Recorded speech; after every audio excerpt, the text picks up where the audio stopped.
special edition of Native Bidaské. It's our spotlight on those making news and making change in Indian country. Today we have a very special guest, is Principal Chief Chuck Hoskin from the Cherokee Nation, who's joining us today to talk about today's Supreme Court ruling. It's the Oklahoma versus Castro, RTA. And Oklahoma asked the Supreme Court to return some criminal jurisdiction to the state after the 2020 McGirt majority decision that determined that much of the eastern part of the state of Oklahoma is still an Indian reservation. So welcome, Chief Hoskin. It's good to see you. Good to see you. Thanks for having me, Levi. Yes. Chief, I'm going to ask the first question. What does today's ruling mean to Indian sovereignty overall? What impact does it have on sovereignty? Well, it's not a good decision. I mean, I would encourage people certainly to read the whole decision, but look at the dissent. The dissent talks about the fact that in the 19th century, during the Samuel Worcester case, a famous case involving a non-Indian in Cherokee land who was imprisoned by the state of Georgia and went to the Supreme Court, and the Supreme Court said the state of Georgia laws had no effect on him and shouldn't have applied. The dissent said the court stood strong at that time, and today the court wilted. Well, today the court did wilt, and that's what we saw. And we hope that the damage can be contained. It is a narrow decision in the sense that it's about criminal jurisdiction of non-Indians on tribal lands. I don't want to, though, diminish the impact of just that narrow aspect of the decision, because it really upends a great deal of precedents. Again, it turns its back on what was really that bedrock principle laid down in the Cherokee cases in the 19th century. And it's something we're really going to have to analyze in Indian country, and we're going to have to make sure that future decisions are narrowly tailored and don't expand what I think was not a good decision today. Yes. And it was a horrible decision. And joining us also today is Darren Thompson, and he is of the Lac-Du-Bois tribe out of Wisconsin. He's a reporter for Native News Online, and Darren has been covering this story this year. Darren, welcome. And do you have a question for Chief Hoskin? Yeah, essentially, Chief, it's more of an opportunity for you to elaborate on the collaborations that the Cherokee Nation and other tribes have in place with the state of Oklahoma, particularly in regards to like state troopers or other county police.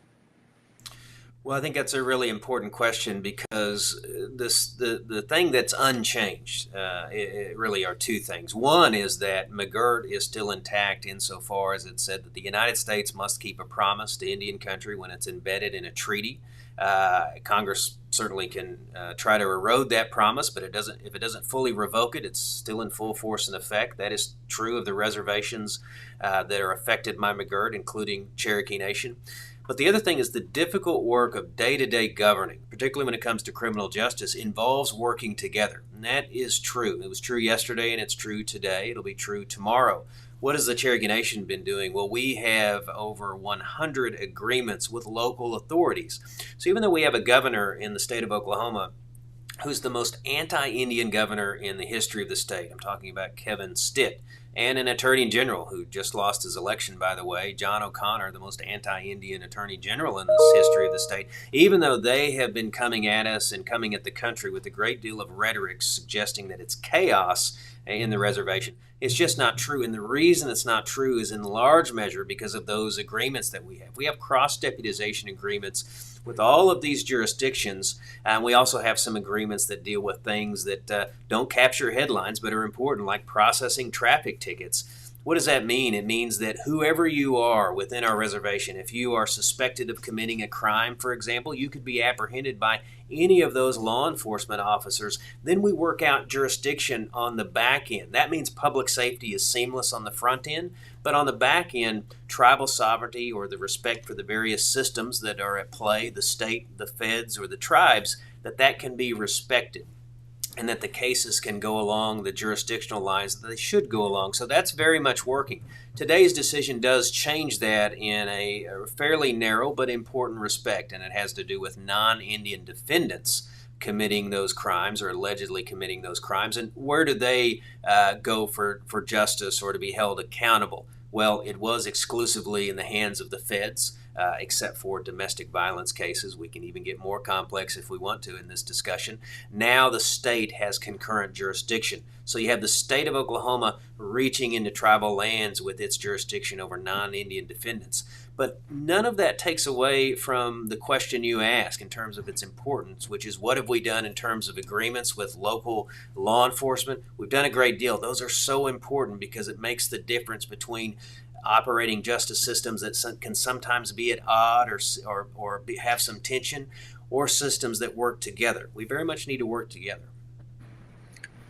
Yeah, I think that's really great that you're able to distinguish that this only applies to non-tribal members on tribal lands, and also how, for example, current Governor Stitt is using this narrative in a very narrow-sighted viewpoint, in that tribes aren't willing to cooperate with the state, for example, when we're hearing with proof of, for example, what Cherokee Nation is doing with other jurisdictions to ensure that public safety continues. And speaking on public safety, do you think that this has more to do than public safety?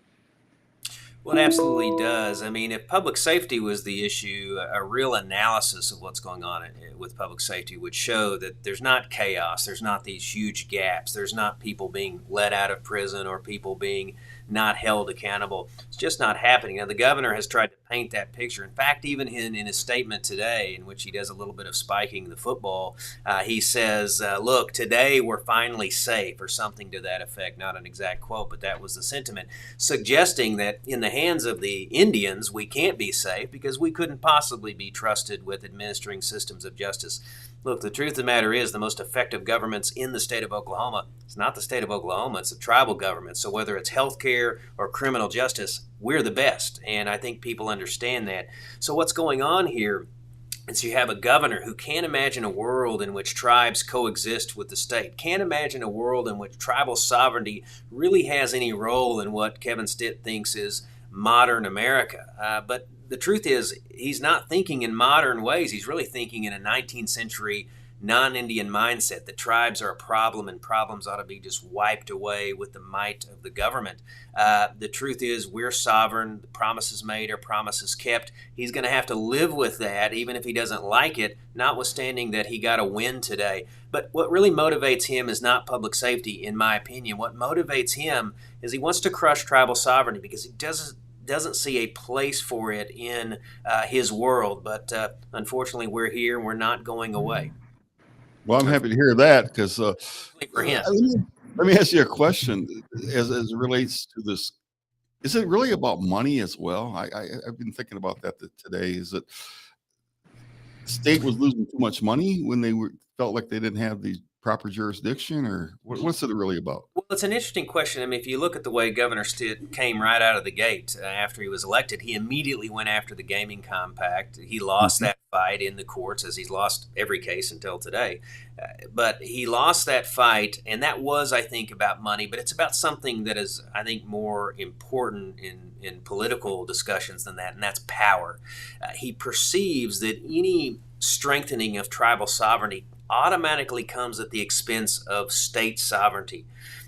There are people in this world, and some of them hold high positions like governors of states, that see the world in this zero-sum game, that if the Indians win, well, the non-Indians lose, when the truth of the matter is, it's not that way, and it doesn't have to be that way.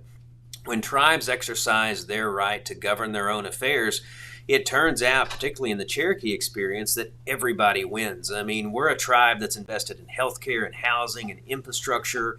We've done things in rural communities that the state in some ways hasn't touched in terms of building up communities. And so it's not a zero-sum game. Sovereignty is about more than criminal justice, although that's important. It's about all aspects of governing our own affairs, and that turns out to help everyone when tribes govern themselves properly and responsibly, which we do. So I think it's more than money. I think it's about power, and I think it's about the perception that tribes ought to be in the history books. They ought not to be in the present or in the future of this country. It's still a minority view. Even though we lost in the Supreme Court today, I'm convinced that it's still a minority view that tribes ought to be wiped off the face of the earth. Unfortunately, it's the view of the governor of the state of Oklahoma. Yes, and uh, I was just in your headquarters. I was in your office 3 weeks Yeah. ago, and I had an opportunity to visit other parts of the Cherokee Nation, and you guys are doing a tremendous job. I went and visited your health clinic, and to me, it looked more like a hospital, but versus a clinic. But you guys are doing tremendous work. So I completely concur with what you just said. You guys know how to govern, and the sovereignty should stay intact. Now, what are you telling your citizens today, though? What's your message going forward? Well, the message that we've been sending is, look, we have to acknowledge that this is not the outcome we wanted. I mean, we clearly advocated strongly. We thought we put on a very effective case to preserve what had been longstanding precedent. So we have to acknowledge that there was a loss before the United States Supreme Court. We have to be frank with our citizens that there could be broader implications, but that it is initially a narrow decision about non-Indian defendants. But the other message is this. McGirt did not get wiped away as the governor had wanted. I mean, he went to the Supreme Court, and last December, the Supreme Court told him, no, a promise made is a promise kept. We're not going to turn back on that promise. So the thing that I think Cherokee citizens should take heart in is the fact that our reservations still exist. We still are in an era in which we can make more progress exercising tribal sovereignty. Yes, today was a setback, but it's not something that is detrimental or fatal to tribal sovereignty. Tribes are here to stay. And it's not just the Cherokee Nation. I mean, I feel it, Levi, across Indian country. Tribes are gaining strength economically and politically. That doesn't set well with some people. And yes, there's going to be setbacks, but in the long run, we're going to continue to make progress, continue to exercise our sovereignty to the benefit of our citizens. And that's what I want the Cherokee people in particular to think about. Their role in the world today and the role of their tribal government is still very strong. It's very present. That doesn't change because of this decision. And Darren, you have the last question. What do you foresee of this meaning to the state of Oklahoma, particularly politics and the elections? Well, here's one thing that we haven't talked about is Oklahoma's primary elections were yesterday. Now, Governor Stitt was on the ballot. He had really token opposition, so it was no surprise that he won his primary. I mean, he's a sitting governor. Of course, he should win his primary. But here's what happened. His appointed attorney general, who went to the Supreme Court and said, break your promise to Indian country, he got beat yesterday. We had the 2nd Congressional District, which covers 2 Indian nations, the Choctaw Nation and the Cherokee Nation, in terms of its geographic reach. There was a lot of candidates, I think maybe 14, 16 candidates. The candidates who said things like McGirt's the greatest threat to Oklahomans, those really anti-Indian candidates, those that said our sovereignty was a threat, they all performed poorly yesterday. The candidates who either were silent on it or have said supportive things about tribal sovereignty, they did well. That tells me where the people are, and it doesn't surprise me. The people largely have confidence in tribes. They've seen what we've done. They're supportive of tribal sovereignty. Are they concerned about the safety of their communities? Absolutely. Do they have some anxiety over something like McGirt, which changes the way jurisdiction applies? They do, and they deserve responsible leadership and not leaders that fan the flames and say there's chaos.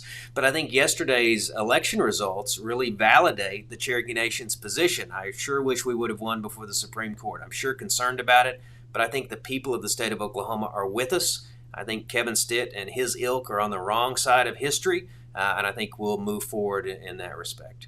And thank you, Chief McGirt. We appreciate you coming on today at such a short notice, but the message is strong. Your message is strong. Keep doing what you're doing. And to our viewers, thank you very much for tuning into the special edition of Native Bidaské. What